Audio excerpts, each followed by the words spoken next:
Former President Trump has been indicted over his efforts to reverse the 2020 election. A federal grand jury in special counsel Jack Smith's investigation has handed up an indictment on 4 counts, including conspiracy to defraud the United States. Mr. Trump this evening denounced the indictment as an un-American witch hunt. This is the 3rd criminal indictment Mr. Trump is now facing, with a 4th one from the state of Georgia also expected soon. We're joined now by former Superior Court Judge Andrew Napolitano. Judge, welcome back to the show. It's good to see you this evening, sir. Oh, of course. No matter what we're talking about, it's a pleasure to work with you, Lindsay. Oh, well, thank you, Judge. Okay, so I know this indictment just came down recently, so you may not have had a chance to digest the whole 45-page indictment we have here. But from what you can see so far, how serious are these allegations? Well, just like the last indictment, which was filled with more evidence than the government is required to produce at this time, this present indictment is also filled with more evidence than the government is required to prove. And just like the last indictment, the one at Mar-a-Lago, in which the president's own words were used against him and the words of his closest associates were used against him, the same is the case here.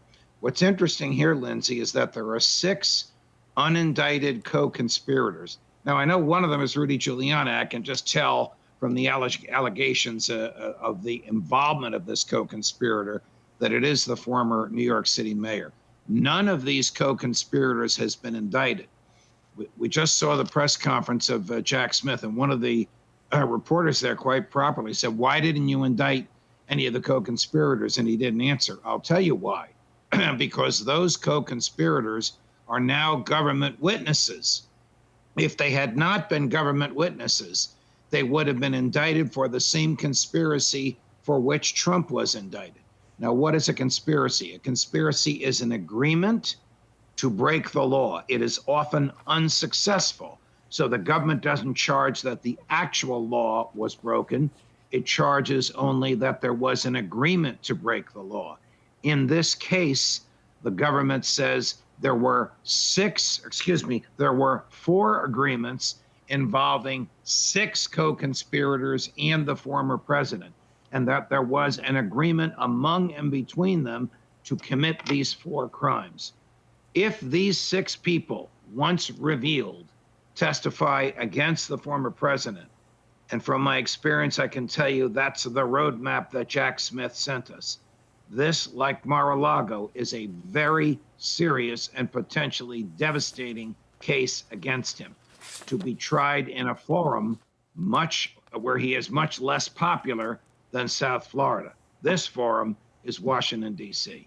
Right, and so a jury coming from Washington, D.C., we expect would likely not go in President Trump's favor. But let me ask you this. Out of these 4 counts, conspiracy to defraud the United States, conspiracy to obstruct an official proceeding, obstruction of an attempt to obstruct an official proceeding, and conspiracy against rights, which one of those should Trump be the most concerned about?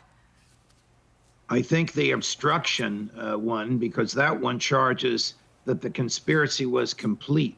You may recall that when the mob descended on the Capitol building, whether you think they were there to disrupt the government or whether you think they were there to protest Joe Biden's victory, whatever it was, the mob's behavior succeeded in obstructing a governmental function. Congress fled. It couldn't count the votes. Mike Pence thought the mob was going to come after him. Eventually, later that night, after the police succeeded in removing the mob from the building, the governmental function went forward. One of the witnesses against former President Trump, former Vice President Pence, quoted throughout the indictment. Right, so his inner circle there going against him. Before we let you go in the last 30 seconds, Judge, how does this stack up against the Mar-a-Lago case? Which one is worse at this point for Trump? I think this case is easier for the public to understand, but in terms of the legal peril to the former president, I think Mar-a-Lago is the more serious one. It alleges violations of the Espionage Act. No one, Lindsay, has been convicted of violating the Espionage Act in the modern era and escaped jail. that should cause the former president sleepless nights. We are in uncharted territory. Judge Napolitano, always good to see you. Thanks for helping us break this down tonight. An advanced security system that worked. Memphis police arrested a man who allegedly opened fire at a Hebrew school. He'd attempted to enter the school but could not get in because the school had installed a double-door system and he was trapped between the two doors. The suspect fled but was soon stopped. He was shot by an officer as he exited his truck with a handgun. Police say their officer prevented a potential mass shooting situation with the help of a much-improved entry system.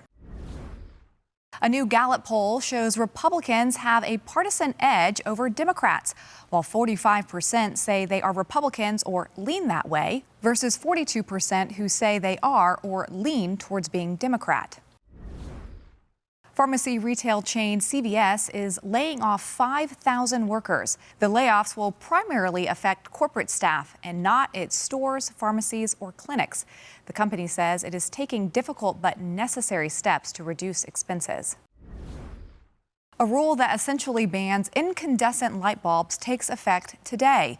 The old-fashioned light bulb no longer meets Department of Energy requirements for minimum brightness. There are exceptions for appliance lights, floodlights, and several other items.